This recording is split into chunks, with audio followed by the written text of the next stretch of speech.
About 5 years ago, I had my very first experience with optical character recognition, or OCR technology, with a device called the Intel Reader. And what I've usually used OCR for is to take a picture of a printed page and have it read back to me with electronic speech. Now, I haven't done this too much because, given my depth perception, I've always had issues with lining up the image and getting it to be 100% clear 100% of the time. However, if I put the Intel Reader into its stand that you can see here, and this goes for any OCR-based solution, the chances of success are considerably higher.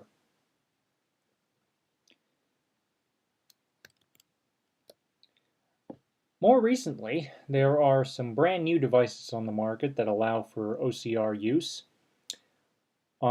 I've seen what you see in front of you, what is called the Blaze EZ or EZ, depending on which English-speaking region you live in. The Blaze EZ or EZ is a book player, media player, podcatcher, web radio, FM radio, and using the camera on the back can also utilize OCR to capture things like business cards, newspaper articles, printed books, what have you. And they recently announced a souped up version of the Blaze EZ called the Blaze ET. To be honest, it's pretty much the same exact device. The only difference is there are a couple of more applications. From what I understand, there's a memo pad, a file manager with the ability to zip and unzip files. There is also an onboard dictionary and a couple of other things.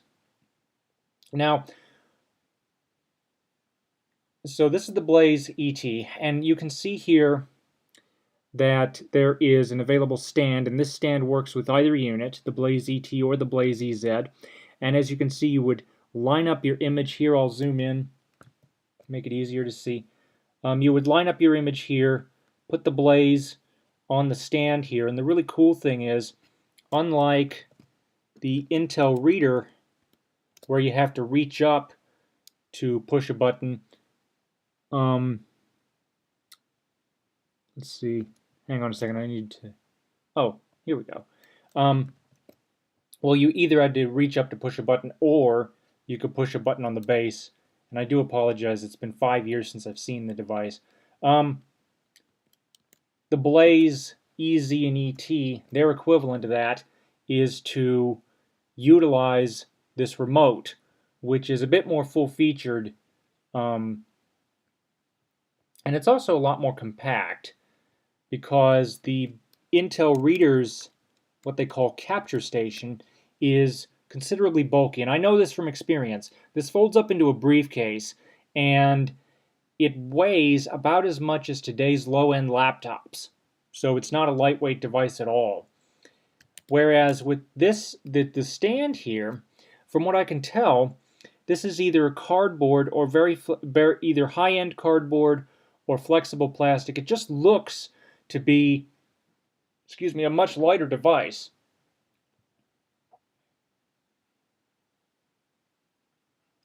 Both Blazes come with a cradle to charge them.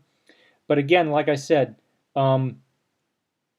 this is a full multimedia powerhouse with optical character recognition. So these are the hardware solutions for OCR. And from a personal standpoint, I'm extremely excited about the Blaze ET, and I'll explain why when we get to the end, because it has to do more with, not necessarily with the features packed in, because I already get a lot of those in my Bookport Plus, but with the capabilities of the device, and I'll explain why again at the end. Software-wise, I've tried Zoom Reader from AI Squared, and the problem with that is I haven't gotten any audio feedback on where to line up the image, so I have to kind of guess, and it's been a hit and miss. So it's, to be honest, I've deleted the app. I just didn't care for it at all because I kept having misses. This app, though, is a gold mine. It's called Prismo. It's only a couple bucks. And Prismo, the beautiful part about that is it'll tell you, if you have voiceover enabled, it'll tell you exactly what the camera sees on your iPhone or your iPad. Although I'd recommend using it with the iPhone and iPod Touch because of the built-in flash, which is really, it's pretty much a necessity for O.C.R, especially if you're indoors. And it tells you up, left, back, front, and helps you to line up the image and hold it. And when it says page detected, ready to shoot, you can shoot the picture. And I've had a 90, I would say 90 to 90%. I was going to say 90 to 95, but I'm thinking about what I've scanned so far, and I would say maybe 90. I scanned a lozenge bag, and the problem with that is it was kind of crumpled up, so it has to be, what you're scanning has to be smooth. I've scanned a business card, and that's actually done pretty well. It got the major parts. There were some things it didn't get, and I think the reason for that was because of the fact that the card had Braille on it, which I don't know how that looked to the camera. So I also scanned a newspaper article. That was the best. It had no issues with the newspaper article, with the exception of, I think, some extraneous font information that it couldn't get. But it got the article. It got the article without a problem. I also tried a magazine. Part of the problem with the magazines is that they're often printed on glossy paper. So it's a bit of a hit and miss. You kind of have to try your luck. Let me double check my notes real quick. See if I forgot anything. Oh, I also compared. I also scanned a DVD. That didn't turn out so hot, and it was a Doctor Who DVD that belongs to one of my relatives. And the reason it didn't turn out so hot is because, I can't see the actual text itself, but I can see that there's something there. And from what I could tell, it looks like they had the description buried inside of a circle in some very special font. That's only a guess. But what came back from Prismo was about a single, not even half a line of text, and it was just a bunch of letters. So, again, it's really hit and miss. But optical character recognition, and this is the reason why we go back to the Blaze. This is why the Blaze, software like Prismo, the Intel Reader, excites me, and that is enlarged print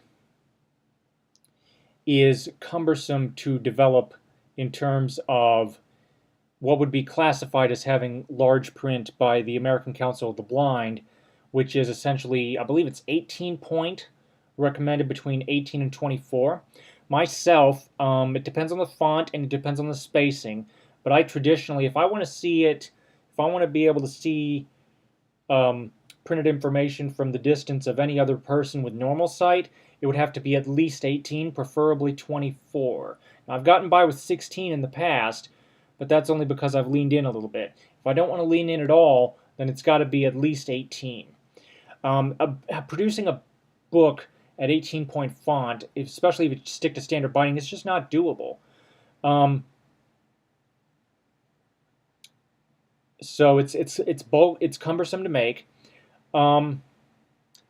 and furthermore, let's see, I've completely lost my train of thought. And it's also more expensive. Whereas with something like optical character, oh, now I remember what I was going to say. Magnification. I can use screen magnification on my computer, and I often use magnification like Vision Assist on my iPhone. Now, that again has environmental factors. The same factors that impact O.C.R. can also impact the ability of me to be able to effectively read enlarged print. Now, Vision Assist is a wonderful app, but sometimes when I activate the torch, in other words, the light, which is especially, obviously needed in dim environments, and it really helps if there's low contrast on something, or like I said, if you're in a dark, especially restaurants, if you're in dark areas. Part of the problem, though, is that sometimes, depending on the menu's material that it's made up of, depending on the font, depending on other environmental factors, I may end up with a giant, I don't know how to describe this, like a hole sort of in the middle. So I have to really play around and get it to a point where I'm comfortable with it. So O.C.R is definitely a major advantage, especially if I want to read big blocks of text, because right now I don't have a desktop video magnification solution.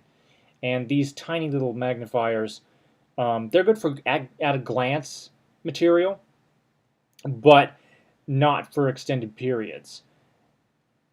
And even the portable solutions, they may be portable, but if you want something with a built-in monitor, that's going to weigh at least anywhere between 6 and 12 pounds. Some of them I've seen have roller bags you can get. So you get what I'm saying. Enlarged text is certainly ideal, but at the same time, depending on the environmental factors, maybe not so much. And again, you also have to look at production costs and so on and so forth. So that's why O.C.R as a fallback can be a real plus. And I've used O.C.R with Prismo on my iPhone. One of the interesting side effects about the fact that they put the camera on the side of the iPhone as opposed to dead center, because if we take a look here, you can see the camera here on the Blaze is dead center. Because the camera is off center, I can see the page, and I can see, little, I guess what I would consider like cartoon scribbles or something from a standing point of view. If I were to stand up to get a good picture, I would basically see just lines, little, I guess it would be considered cartoon scribbles from where other people would probably just be able to read the text just fine. I can't. So when I see that, I might think that the page is available. Well, if it wasn't for Prismo telling me page detected, ready to shoot, then I may have not have been able to get that. Also, scanning anything with pictures. I talked to you earlier about the magazine article. There was a magazine article that I saw with a bunch of pictures. Sometimes it may think that it's detected something, but what it's really detected was not the text, but the picture. And it took the picture of the picture as opposed to the text. So it's definitely it's definitely a very interesting endeavor. But why do I love it so much if I'm kind of bashing it? I'm not. I'm just telling you what the pros and cons are. And here's a pro, and a big one. And that is accommodation. With something like Prismo, or a hardware product like the Blaze, or the Intel Reader, I can go into a public library, sit down with a book, or a newspaper article, or a journal article, hold the device at a certain height, like say maybe eye level or something to get a good photo, take a picture, and have that material read back to me. And in the case of the Blaze, you can save it as text. I haven't tried this with Prismo. With Prismo, I've always done on-the-fly recognition because it's always been for something that I just want to read quickly and then drop. I haven't done anything that I'd actually want to store for long periods. But I know with the Blaze, you can store both the picture and a text file. And that is wonderful because, again, we talked about the production costs. If you're in a classroom or you're in a work situation and your boss or your teacher is so busy, they've got, in middle school and high school, the teachers these days have got 120 to 150 students. And, it's obviously ADA requirements to make sure that they get the student accommodated. But at the same time, they may not be able to drop everything and go enlarge something, especially if something comes up out of the blue. And I know this from experience because I've been through student teaching, and I was in a situation where they reversed my schedule on me, and I had to perform my afternoon duties in the morning without prior warning. If something like that comes up and the teacher is unable to go out and make an enlargement for the student, something like the Blaze or using their iPhone with Prismo or using the Intel reader would be a wonderful sit-in, because they can go ahead and put the the um, the text in front of the student and have them, and the student can take a picture and have the text read back to them. They can navigate through the text, which I usually just have Prismo read to me directly. I haven't done any fancy navigation. I wouldn't be surprised if there is some, but I just haven't gotten around to finding it yet.